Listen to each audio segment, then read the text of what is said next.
बच्चों हमारा particle nature यानी कि फोटोन की हम बात करें तो सबसे पहला जो रे ऑप्टिक्स में बच्चों टॉपिक आता है वो हमारा आता है बच्चों रिफ्लेक्शन के बारे में। रिफ्लेक्शन, ठीक है ना। हम लोग बात करेंगे सबसे पहले छोटी क्लासेज में, हर एक क्लास में ये टॉपिक है बच्चों। 6th क्लास से लेके और 12th क्लास तक जब आप फिजिक्स पढ़ रहे होंगे तो वहां पे आप रे ऑप्टिक्स का पार्ट पढ़ेंगे ही पढ़ेंगे। स्टार्टिंग यहीं से होती है। +2 में भी हमारा सबसे पहला चैप्टर बच्चों रे ऑप्टिक्स ही है। देखिएगा, ऑप्टिक्स में हम बात कर रहे हैं बच्चों अभी क्या चीज, रे ऑप्टिक्स। और रे ऑप्टिक्स में सबसे पहली जो चीज आ रही है वो बच्चों है रिफ्लेक्शन। रिफ्लेक्शन, ठीक है, रिफ्लेक्शन। देखिए, इस रिफ्लेक्शन को समझते हैं बच्चों कि रिफ्लेक्शन क्या चीज है। देखिए, मान लीजिए आपके पास ये कोई सरफेस है बच्चों, इस तरह से ये कोई सरफेस है।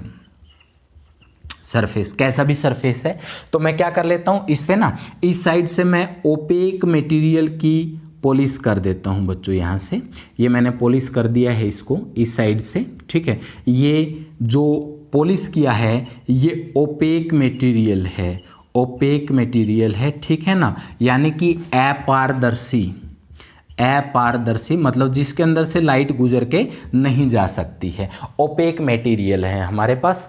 और ये जो ऊपर वाला सरफेस है ना बच्चों, ये वाला इस साइड वाला, इसको हम लोग यहाँ भी पॉलिश करेंगे हम लोग, ठीक है ना। इसको हम बोलेंगे शाइनिंग सरफेस। शाइनिंग सरफेस यानी कि चमकदार सतह, चमकदार सतह, शाइनिंग सरफेस। यानी कि बच्चों पॉलिश इस साइड भी करते हैं हम रिफ्लेक्शन के लिए, क्योंकि शाइनिंग सरफेस होगा, चमकदार सतह होगी, तभी हमारे पास रिफ्लेक्शन होता है, ठीक है ना। तो हम लोग जो बात कर रहे हैं कि सर यहाँ भी शाइनिंग सरफेस हमें बनाना पड़ेगा, पॉलिश हमें करनी पड़ेगी। तो हम लोग जो सबसे ज़्यादा यूज करते हैं बच्चों इसके अंदर, वो यूज करते हैं बच्चों सिल्वर का। सिल्वर का यूज करते हैं, चांदी का, ठीक है। जितने हमारे मिरर हैं उन मिरर्स के अंदर हम सिल्वर की पॉलिश करते हैं बच्चों शाइनिंग सरफेस बनाने के लिए। तो आपके माइंड में ये होगा कि सर सिल्वर का यूज क्यों करते हैं, क्योंकि बच्चों हम यहाँ पे जो फिनोमिनन हम पढ़ रहे हैं रिफ्लेक्शन। रिफ्लेक्शन में क्या होता है, लाइट टकरा के वापिस उसी मीडियम में जाती है। जब लाइट किसी भी शाइनिंग सरफेस के ऊपर फॉल होती है बच्चों, गिरती है, तो टकराने के बाद फिर उसी मीडियम में चली जाती है, बट डायरेक्शन चेंज हो जाती है। तो कोई भी सरफेस हो बच्चों, जब लाइट उसके ऊपर गिरेगी तो कभी भी ऐसा नहीं होता है कि जितनी एनर्जी, क्योंकि अभी हमने पढ़ा light is a form of energy, तो जितनी एनर्जी उसके ऊपर गिरेगी वो सारी की सारी एनर्जी सर वापस चली जाए, ऐसा पॉसिबल नहीं है कभी भी। क्योंकि जब लाइट किसी भी सरफेस पे गुजरती है या गिरती है, उसके ऊपर फॉल होती है, तो बच्चों वहां पे कुछ फिनोमिनन होते हैं। सबसे पहला फिनोमिनन क्या है जो आज हम पढ़ रहे हैं, सबसे पहले कि सर रिफ्लेक्शन हो सकता है। दूसरा सर उसका ट्रांसमिशन हो सकता है, ट्रांसमिट हो सकती है, ट्रांसमिट हो सकती है सर। और तीसरा क्या हो सकता है सर, उसका एब्जॉर्प्शन भी हो सकता है, यानी कि वो सरफेस कुछ एनर्जी को अपने अंदर एब्जॉर्ब भी कर सकता है, ठीक है। यानी कि मान लीजिए यहाँ से कोई लाइट आई, इस तरीके से रे है, लाइट इस तरह से आ रही है, ठीक है। जब ये लाइट बच्चों यहाँ गिरेगी, हम लोग पढ़ रहे हैं रे ऑप्टिक्स, और रे ऑप्टिक्स में हम ये माने कि सर ये फोटोन्स होते हैं हमारे पास। तो जब एक फोटोन यहाँ पे टकराएगा तो टकराने के बाद बच्चों क्या होगा, उस फोटोन की जो एनर्जी है वो फोटोन टकरा के यहाँ चला जाएगा। हो सकता है उसका कुछ पार्ट ये जो सरफेस है खुद भी एब्जॉर्ब कर ले, खुद ले ले, और हो सकता है कि मान लीजिए अगर हमने यहाँ पे ओपेक नहीं बनाया है तो उसके अंदर से भी गुजर के जा सकता है। तो हम लोगों ने कोशिश ये की है रिफ्लेक्शन के लिए कि जितने भी फोटोन्स यहाँ टकराएंगे, टकरा के वापिस चले जाएं रिफ्लेक्शन के लिए। तो बच्चों हम ये मान रहे हैं, इसीलिए हम उसको शाइनिंग सरफेस बना रहे हैं, ठीक है ना। जो सिल्वर होता है वो क्या करता है बच्चों, जितनी लाइट उसके ऊपर गिरेगी उसका 95% रिफ्लेक्ट कर देता है, यानी कि जो इमेज बनेगी बच्चों वो क्लियर बनेगी, ठीक है ना। यानी कि सिल्वर एक ऐसा मटेरियल है जो 95% जो उसके ऊपर लाइट फॉल होती है बच्चों वो उसको वापस रिफ्लेक्ट कर देता है। तो इसलिए मिरर्स जो होते हैं उनमें हम पॉलिशिंग करते हैं बच्चों सिल्वर की, क्योंकि वो मैक्सिमम रिफ्लेक्ट करता है लाइट को, ठीक है बच्चों। देखिए, यहां से हमने परपेंडिकुलर ड्रॉ किया, इसको नॉर्मल बोलते हैं, और ये टकराने के बाद बच्चों लाइट उसी मीडियम में चली गई है इस तरीके से। देखिए देखिए, इसको हम बोलते हैं बच्चों नॉर्मल, ये है नॉर्मल। इसको हम बोलते हैं इंसिडेंट रे, इंसिडेंट रे, ठीक है, हिंदी में बोलेंगे इसको आपतित किरण, आपतित किरण, ठीक है। इसको हम बोलेंगे बच्चों अभिलंब, अभिलंब, जो नॉर्मल है उसको अभिलंब बोलते हैं। और ये टकराने के बाद जो गई है बच्चों, इसको बोलते हैं रिफ्लेक्टेड रे, यानी कि परावर्तित किरण, परावर्तित किरण, ठीक है।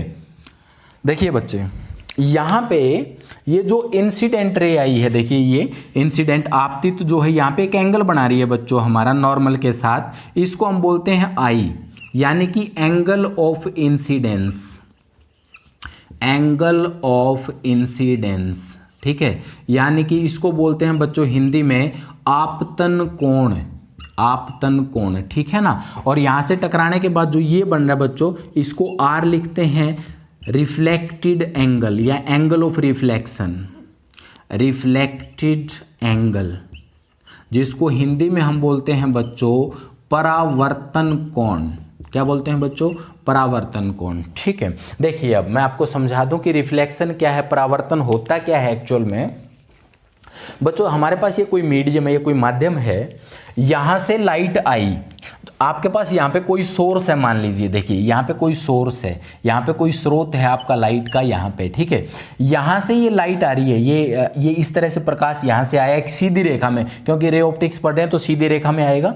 उस सीधी रेखा के साथ जिसको आया उसको हम बोलते हैं बच्चों, देखिए इंसिडेंट रे, यानी कि रे कमिंग फ्रॉम सोर्स, ठीक है ना। आपतित किरण यानी कि आने वाली किरण, यानी कि जो किसी स्रोत से हमारे पास आ रही है, किसी भी सोर्स से हम तक आ रही है, इस सरफेस के ऊपर टकराएगी। पहले डायरेक्शन बच्चों इसकी ये थी, टकराने के बाद उसी मीडियम में चली गई है, ठीक है ना। देखिए मीडियम नहीं चेंज हुआ है, मीडियम वही है बट डायरेक्शन चेंज होगी। पहले ये रे ऐसे जा रही थी बच्चों, टकराने के बाद ऐसे चली गई है, डायरेक्शन बदली है, दिशा बदल गई है। जब भी प्रकाश किसी चमकदार सतह से टकराकर उसी माध्यम में अपनी दिशा बदल लेता है, यानी कि when A ray of light when striking to a shining surface change its direction in the same medium, that is reflection of light, यानी कि उसी माध्यम में प्रकाश का अपनी दिशा को बदल लेना किसी चमकदार सतह से टकराने के बाद बच्चों, उसको हम बोलते हैं क्या चीज?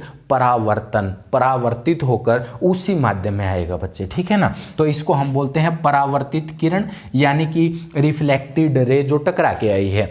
ये जो कोण बना है ना आई, जिसको हम बोल रहे हैं बच्चों आपतन कोण, ये आपतित किरण बना रही है, इंसिडेंट रे बना रही है, इसलिए हम इसको बोल रहे हैं एंगल ऑफ इंसिडेंस। नॉर्मल के साथ, नॉर्मल का मतलब बच्चों उस सरफेस के ऊपर जो 90 डिग्री पे आपने लाइन ड्रॉ किया है, 90 डिग्री पे अभिलंब, मतलब उस लाइन के ऊपर 90 डिग्री पे जो लाइन खींची है उसको नॉर्मल बोलते हैं बच्चों, अभिलंब बोलते हैं, ठीक है ना। तो हमारे पास बच्चों ये अभिलंब है, ये नॉर्मल है, ये इंसिडेंट रे है, और इंसिडेंट रे नॉर्मल के साथ जो एंगल बनाएगा बच्चों, उसको हम क्या बोल रहे हैं? एंगल ऑफ इंसिडेंस, ठीक है, आई से लिख रहे हैं, आपतन कोण बोल रहे हैं बच्चों उसको, ठीक है। और यहां पे देखिए हमारे पास क्या है, देखिए ये रिफ्लेक्टेड रे है, यहां से हमारे पास ये लंब है, तो इसके साथ जो एंगल बना इसको हमने क्या लिखा बच्चों? आर, रिफ्लेक्टेड एंगल, परावर्तन कोण। तो ध्यान रखिएगा हमारे पास ना दो नियम हैं जिनको हम बोलते हैं laws of reflection, laws of reflection, ठीक है ना, यानी कि परावर्तन के नियम, परावर्तन के नियम। वो नियम क्या है बच्चों? देखिए सबसे पहला नियम ये है angle I is equal to angle R, यानी कि देखिए बच्चों ये जो एंगल आई है ना, ये हमेशा आर के बराबर रहेगा। यानी कि कहने का मतलब है कि जो आपतन कोण है बच्चों वो हमेशा परावर्तन कोण के बराबर रहेगा, ठीक है। आई की वैल्यू हमेशा आर के बराबर होगी। अगर आप आई को चेंज करेंगे आर अपने आप चेंज हो जाएगा, यानी कि आर को चेंज करने की जरूरत नहीं है, आर अपने आप एडजस्टेबल है। आर जो है वो आई पे डिपेंड करता है, जितना चेंज आप बच्चों आई में करेंगे उतना ही चेंज आर में होएगा। तो इस पे ना कई बार क्वेश्चन पूछता है, कैसे? देखिए कि मान लीजिए अगर मैं आई में 15 डिग्री चेंज कर दूं तो आर में कितना चेंज होएगा? हमने कहा सर आई जो है वो हमेशा आर के बराबर रहना चाहिए, आई जो है वो हमेशा आर के बराबर रहना चाहिए। तो इसका मतलब अगर उसमें 15 डिग्री चेंज हुआ है सर, तो आर के अंदर भी कितना डिग्री चेंज होएगा? 15 डिग्री। तो यहाँ भी 15 डिग्री चेंज होएगा। देखिए ये अगर 15 डिग्री का चेंज है बच्चों, ये भी 15 डिग्री का चेंज है। अगर आपसे ये पूछे कि आर में कितना चेंज हुआ तो 15, कई बार क्या पूछता है पहले से टोटल चेंज कितना हुआ, तो बच्चों डबल हो जाएगा 30 डिग्री।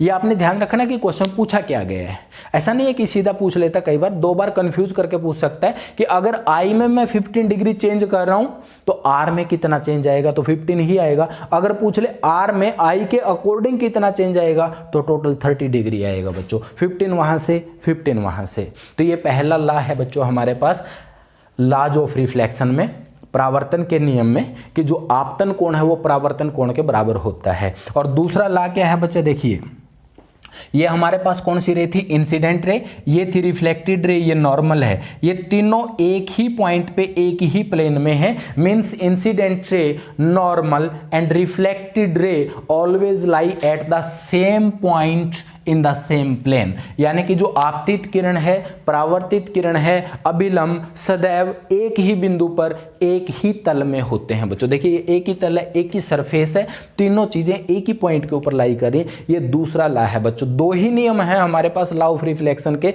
पहला ये है कि आई जो है आर के बराबर रहेगा, और दूसरा क्या है कि जो इंसिडेंट रे है, नॉर्मल, रिफ्लेक्टेड रे, वो हमेशा बच्चों एक ही पॉइंट के ऊपर होते हैं, एक ही प्लेन में होते हैं बच्चों।